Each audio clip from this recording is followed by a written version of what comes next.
how to move to different scenes in the app. We are going to use a button, and when we click the button, it should transport us to our second scene. In our first scene, we're going to have a button and a image, and in our second scene, we're going to add the same image but at the corner of the screen.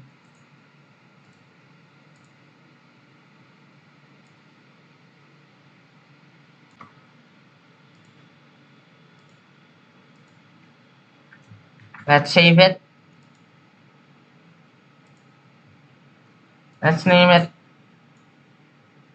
Control 2.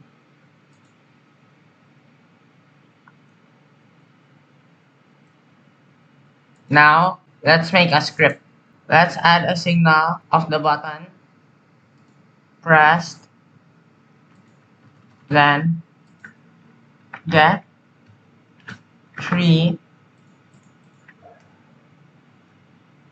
dot change scene